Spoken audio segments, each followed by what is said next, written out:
공수처는 왜 일을 이렇게 합니까? 지금 이 시각 공수처가 대통령 체포영장 집행을 무리하게 시도하고 있는 것은 대단히 우려스러운 지점이 있습니다. 현장에서 충돌 우려가 있는데 현장에 계신 어느 누구도 다쳐서는 아니 됩니다. 공수처도 무리하게 영장을 집행하려고 하다가 오히려 국민과 싸우러 들면 안 됩니다. 대한민국의 국격이 달려있는 문제입니다. 공수처는 무리한 현직 대통령 체포 시도를 자제하시길 바랍니다. 내란죄 수사권에 대한 논란을 해소하기 위해서라도 공수처는 사건을 경찰에 이첩하기를 바랍니다. 아울러 대통령의 출석은 대통령실과 대화를 통해 적절한 시기에 적법한 절차에 따라 진행되길 바랍니다. 현재 대통령에 대한 공수처의 수사가 위법 논란을 촉발하고 있습니다. 이미 탄핵 찬반으로 사회 갈등이 지속되는 상황에서 절차적 공정성을 훼손하는 수사는 향후 사회 갈등을 더욱 부추길 뿐입니다. 우선 공수처는 내란죄 수사권이 없습니다. 그럼에도 불구하고 직권남용을 통한 내란죄 수사를 자임하면서 체포영장까지 청구하였습니다. 2종 원동기 장치 자전거 면허증을 들고 포크레인까지 운전하겠다고 나서는 모습입니다. 또한 공수처가 청구한 영장에도 문제가 있습니다. 통상 공수처의 영장은 서울중앙지법에서 해왔습니다. 그런데 이번에는 유독 서부지법에 신청했습니다. 편의적인 판사 쇼핑을 했다는 지적이 나와도 할 말이 없는 상황입니다. 게다가 공수처가 발부받은 수색영장에 형사소송법 제110조, 제111조의 적용은 예외로 한다라는 내용이 명시되어 있습니다. 군사상, 공무상 비밀 장소 수색에 기관 허락이 필요하다는 조항을 판사가 자의적으로 삭제한 것입니다. 판사는 법의 영역 안에서 법적 판단을 하는 사람입니다. 그런데 이번 영장 전담 판사는 법의 영역 밖에서 법의 적용 여부를 자의적으로 판단했습니다. 즉 판사가 법 위에 선 것입니다. 사법부 역시 국정 운영의 한 축입니다. 그런데 사법부 일원인 영장 전담 판사가 입법권을 침해하는 것은 상권 분립의 헌정 질서를 훼손하는 몰권 행위입니다. 사법부는 해당 판사를 직무 배제하여야만 합니다. 공수처와 사법부에 촉구합니다. 민주주의와 법치주의는 적법 절차의 원칙을 통해서만 구현됩니다. 정치적인 이유로 원칙에 예를 적용하기 시작하면 결국 정치가 법치를 훼손하는 것입니다.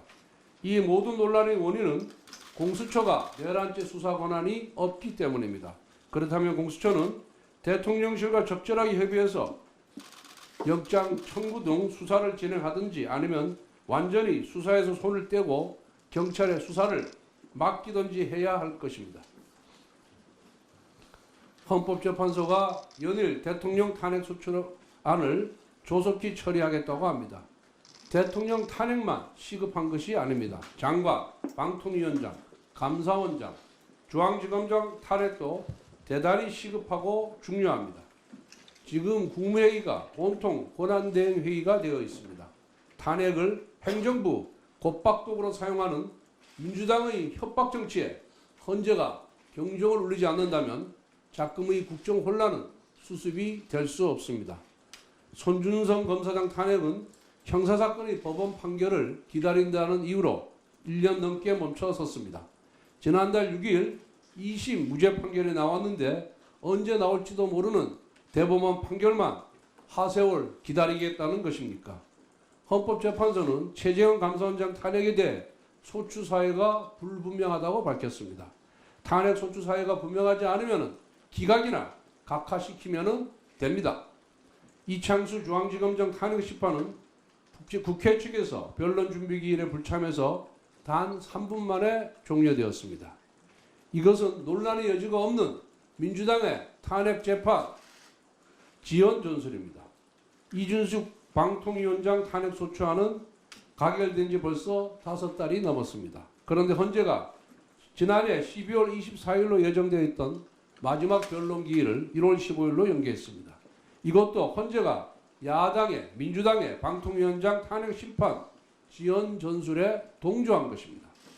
한덕수 대통령 권한대행 탄핵 가처분 신청은 쟁점이 아주 간단합니다. 의결 종족수가 151석이냐 200석이냐만 따지면 됩니다. 대통령 권한대행으로서의 직무수행까지 탄핵소추 사유를 명시한 탄핵소추문이 정족수 151석으로 통과된 것이 유효한가를 따지면 됩니다. 지금이라도 얼마든지 빠른 시간 내에 종결시킬 수 있습니다.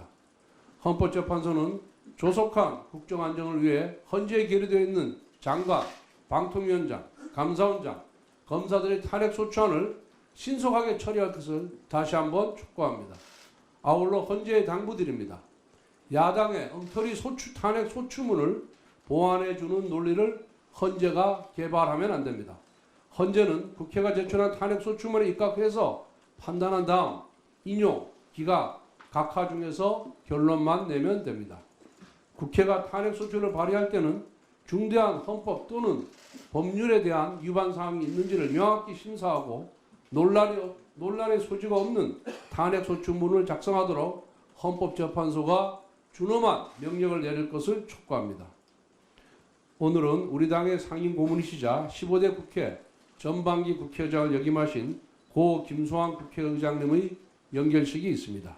의장님은 고 김영삼 대통령의 민주화 평생 동지였고 의회 민주주의를 지킨 거목이셨습니다.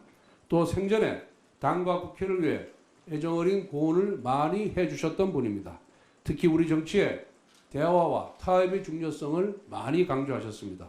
그 어느 때보다 여야 간 대화와 협치가 무너진 작금의 국회를 보신다면 어떤 말씀을 하실지 면목이 없습니다. 오늘 여야 정치인 모두가 김수환 의장님의 뜻을 새겼으면 합니다. 고 김수환 의장님의 명복을 빕니다.